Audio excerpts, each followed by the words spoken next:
mà đây là nó té ngán nhá này đây là cũng thét đấy thầy năng là dùng cái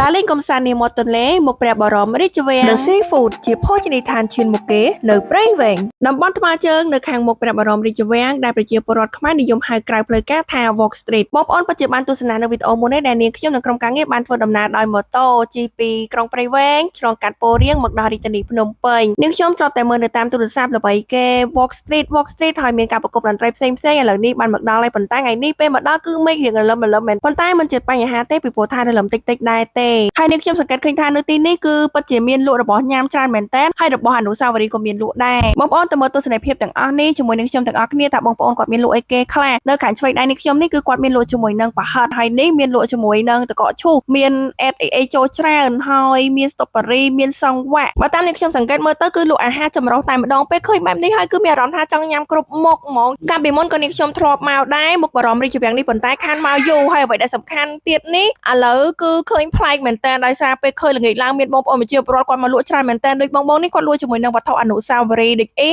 គាត់លក់ជាមួយនឹងប្រហិតគេហៅនឹងប្រហិត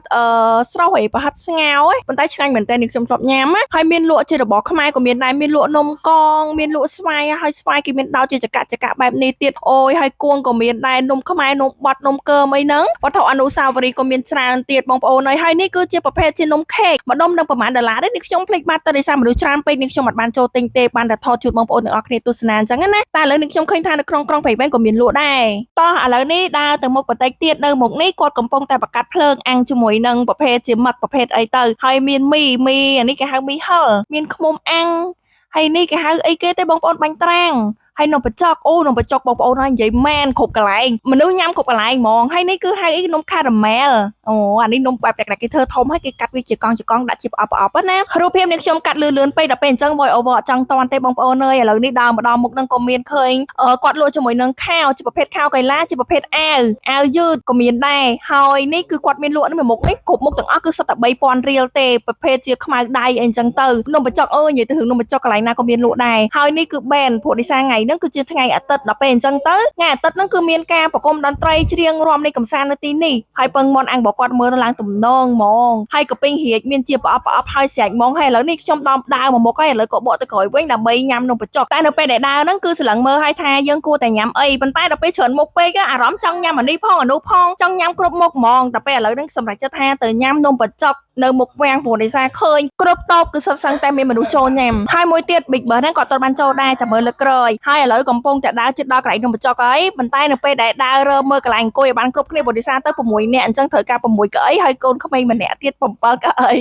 អញ្ចឹងត្រូវដើររើមើលសិនកន្លែងណាគ្រប់កៅអីបានចូលទៅនេះអូយបងប្អូនឲ្យពេញហ្មងហើយបើថាបន្លែវិញនិយាយថាចម្រុះហ្មងពេលឃើញបន្លែដែលគាត់ដាក់តាំងអញ្ចឹងគឺមានអារម្មណ៍ថាគួរឲ្យចង់ញ៉ាំព្រោះដោយសារមានគ្រប់មុខនំបញ្ចុកបើសិនជាខ្វះបន្លែក៏ឆ្ងាញ់ដែរត្រូវតែមានបន្លែដើរមកដល់មុខបន្តិចម្នាក់ដែលគាត់ចេញមកពីកន្លែងនំបញ្ចុកហ្នឹងណាគាត់ថាចូលទៅគាត់ងើបហើយកន្លែងរបស់គាត់នឹងឆ្ងាញ់ចូលចាំសាមិនបងអង្គយូរក៏សេវាតុកដើម្បីអង្គុយបើមិនចឹងទេគឺមានអ្នកចូលបន្តទៀតហើយដល់ពេលដែលយើងញ៉ាំហ្នឹងមិនមែនអង្គុយនៅនិយាយលេងនឹងទៀតទេណាពេលញ៉ាំហើយគឺងើបចេញដើម្បីឲ្យអ្នកក្រោយគឺគាត់មកអង្គុយបានញ៉ាំតទៀតអរគុណសម្រាប់ការតាមដានវីដេអូតាំងពីដើមរហូតដល់ចប់នៃវីដេអូនេះខ្ញុំគឺមានតែប៉ុណ្្នឹងឯងជួបគ្នាទៀតនៅក្នុងវីដេអូក្រោយអរគុណជម្រាបបាយ តាធារាបានផលិតឡើងជាមួយសមត្ថភាពពិសេស3យ៉ាងព្យាបាលការពារនិងចិញ្ចឹមកោសិកាស្បែករបស់លោកអ្នកឲ្យមានភាពស្រស់ស្អាត